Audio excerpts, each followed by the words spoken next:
कह रहा है भारत के मृदा को मुख्य रूप से कितने भागों में बांटा गया है? 6 भागों में। जलोढ़ मृदा,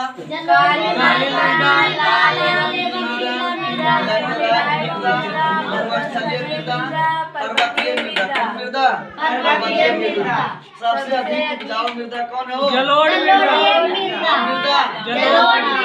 सबसे अधिक उपजाऊ मृदा कौन है? जलोढ़ मृदा को भी कितने भागों में बांटा गया है? 2 भाग में। कई भाग में? 2 भाग में। कौन? नवीन जलोढ़ को क्या कहते हैं? खादर। पुरानी जलोढ़ मृदा का विस्तार उत्तरी भारत में। एक बात तुम लोग पढ़ा था, डेल्टा क्या बता सकता? डेल्टा हाँ, नदियों के द्वारा बहाकर जो दो नदी को मिलता है गई मलबा से, नदी के द्वारा बहाकर लाई गई मलबा, जो कचरा होता है, कूड़ा कचरा, उसमें है मल, है जानवर का मृतक का अवशेष या कई तरह के कचरा, सभी का अवशेष का जो ढेर होता है उसे क्या कहते हैं? डेल्टा कहते हैं। इसका परिभाषा इस आधार पर बोल सकता है कि नदी के द्वारा दहाकर लाए गए मलबा से बनी मैदान को कहते हैं डेल्टा। इसका उदाहरण क्या है? सुंदरबन डेल्टा, सबसे बड़ा डेल्टा। संसार का सबसे बड़ा डेल्टा कौन सा? सुंदरबन डेल्टा। इसका मुख्य कारण क्या है? 2 बड़ी नदियों का वहाँ संगम है, गंगा नदी और सिंधु, गंगा और ब्रह्मपुत्र। गंगा खुद कई छोटे नदियों का पानी स्वयं ग्रहण करता है। उसके बाद एक बड़ी नदी है ब्रह्मपुत्र नदी। दोनों नदियों का क्या होता है? बंगाल की खाड़ी में आकर संगम होता है और दोनों नदियां अपना मलबा एक ही तरह लाकर जमा करता है, जिसके कारण यहाँ बहुत बड़ा डेल्टा का निर्माण हो गया। अर्थात संसार का सबसे बड़ा डेल्टा किसे कहेंगे? सुंदरबन डेल्टा। कर किस देश में पशुधन सबसे अधिक हो? भारत। उत्पादन में अग्रणी देश भारत में कितना प्रतिशत भूमि कृषि? देश का पर्वतीय पर्यावरण संतुलित रखने के लिए कितना प्रतिशत?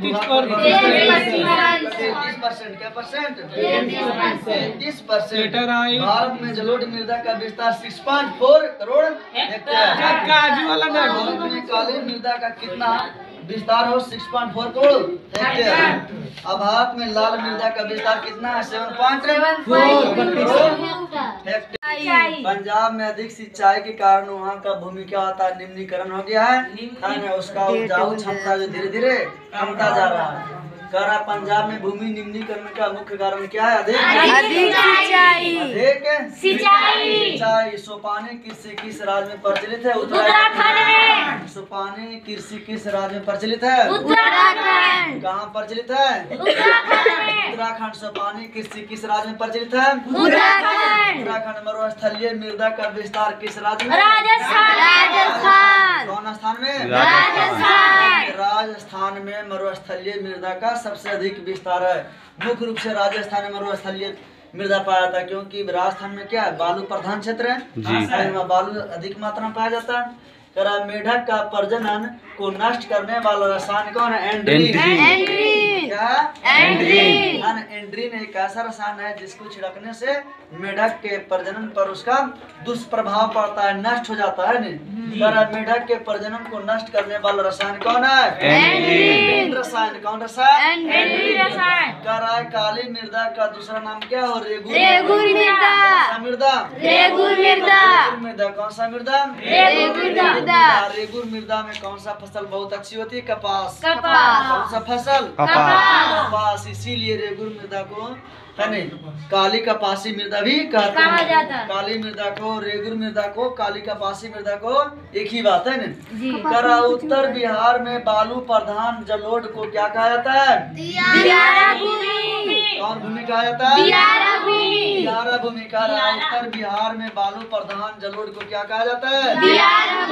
उत्तर बिहार में बालू प्रधान जलोढ़ को क्या कहा जाता है? दियारा भूमि कहा रहा है। भू उपयोग के 2 प्रमुख कारक कौन कौन है? भौतिक कारक प्रतिकारक और मानवीय कारक, प्रतिकारक और मानवीय कारक, किसान का मित्र किसे कहता है? केचुआ, कहता है केचुआ, केचुआ को किसान का मित्र इसीलिए कहा जाता है कि जिस खेत में केचुआ होता है वह खेत का जो फसल होता है मजबूत होता है। इसका कारण है कि हम तुम घर में बैठे हो, सोए हो, परंतु केचुआ जो दिन रात खेत में मेहनत करते रहता है, उसका काम क्या है? मिट्टी को हौला करना, मिट्टी का हौला करना। वो बार बार मिट्टी के अंदर जाता है, फिर बाहर आता है, फिर अंदर जाता है, फिर बाहर आता है। इससे खेत में क्या होता है? ह्यूमस बनता है, ह्यूमस बनता है और पेड़ के जो अंदर है जो ऑक्सीजन का आदान प्रदान होता है। उसके बाद क्या, मिट्टी हल्का होने के कारण मिट्टी का जो शोर होता है, पेड़ का जो शोर होता है पौधा का, अधिक क्षेत्र में फैल जाता है और अधिक पौष्टिक आहार ग्रहण करके वह पौधा क्या होता है? मजबूत हो जाता है। इसीलिए केचुआ को किसान का मित्र कहा गया। क्या कहा गया? किसान का मित्र। एक प्रश्न और आता है कि केचुआ के कितने आंखें होते हो? 0। केचुआ के आंखें नहीं होते हैं, केचुआ के आंखें नहीं होते हैं। है। कभी कभी आ जाता है केचुआ के कितने आंखें होते हैं। हम लोग गांव में बोलचाल की भाषा में क्या कहते हैं? ऐसा तो बुला क्या बुला कैसे? उत्तर बिहार में बालू प्रधान क्षेत्र में क्या कहते हो? दियारा। क्या कहते हैं? क्या जोक अलग चीज होता है, जोक पैर में लगता है, केचुआ पैर में नहीं लगता। उत्तर बिहार में बालू प्रधान जरूर को क्या कहता है? दियारा भूमि। कौन सा भूमि? दियारा भूमि। भू योग के 2 प्रमुख कारक कौन कौन हो? भौतिक कारक और भौतिक कारक और मानवीय कारक। और है कि किसान का मित्र किसे कहता है? केचुआ। राष्ट्रीय वन नीति लागू कब हुआ? 1952। नहीं, हमारा देश आजाद हुआ तो सबसे पहले वन संरक्षण और कृषि पर विशेष ध्यान दिया गया, क्योंकि हमारा देश है करीब 200-250 वर्ष से करीब दूसरे के हाथ में रहा। तो उसने यहाँ के प्राकृतिक संसाधन है ना या पर्यावरण को ध्यान नहीं देते हुए धरातल से पर्यावरण को क्या किया? नष्ट कर रहा था, है ना। परंतु जब देश आजाद हुआ, अपना हाथ में बागडोर आया, तो पर्यावरण पर विशेष ध्यान दिया गया, है ना। तो पेड़ पौधा है ना, वन एवं वन में रहने वाले जीव जंतु पर है ना, उसको बचाने के लिए, सुरक्षित रखने के लिए विशेष ध्यान दिया गया। और इसके लिए एक नीति बना जिसका नाम है वन नीति। कौन नीति? वन नीति, है ना। उसके तहत है ना अभ्यारण्य बनाया जाता है, बड़े बड़े जंगलों है उसको लकड़ियां काटने पर प्रतिबंध लगाया जाता है, पशुचारण पर प्रतिबंध लगाया जाता है ना। जंगली जानवर को सुरक्षित रखा जाता है ना, ताकि जिधर मानव का बसाव हो उधर वो जंगली जानवर नहीं आ सके, है ना। क्योंकि जहाँ मानव का बसाव वहाँ आएगा तो फिर तो मानव तो उसे मार ही देगा, है ना। इसीलिए वन जीव एवं वन दोनों को सुरक्षित रखने के लिए वन नीति लाया गया। कब? 1952। कब लाया गया? 1952। भारत में राष्ट्रीय वन नीति लागू कब हुआ? 1992 में। भारत अपने भूमि का कितना प्रतिशत भूमि उपयोग कर रहा है?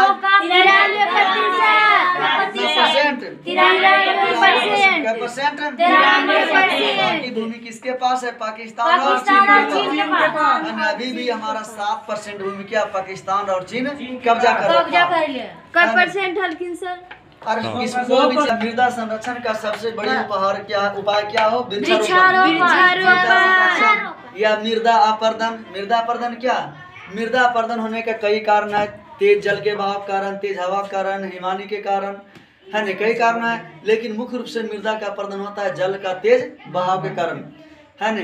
अब मृदा अपर्दन को मृदा की चोरी भी हम कहते हैं। मृदा को चोरी। जब जल का तेज बहाव रहता है, जब जल का तेज बहाव रहता है तो जल क्या करता है?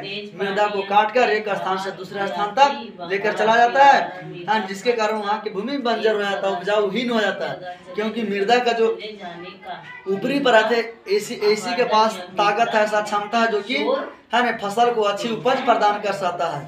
इसका ऊपरी परत कट कर कहीं और चला जाता है ना। आगे जाकर कोई गड्ढा खड्डा रहता है उसको क्या करता है? भर देता है ना। तो मृदा अपर्दन को रोकने के लिए वृक्षारोपण है या घास लगाकर कर सकते हैं, है ना। या तो हम एक खेत का जुताई जो होता है ना, तो धारा के बहाव के विपरीत दिशा में खेत के जुताई करके हम भी मृदा को अपर्दन को रोक सकते हैं, है। जिससे पानी के बहाव की दिशा किधर है, हर एक एरिया में पता है कि पानी किधर से किधर आता है।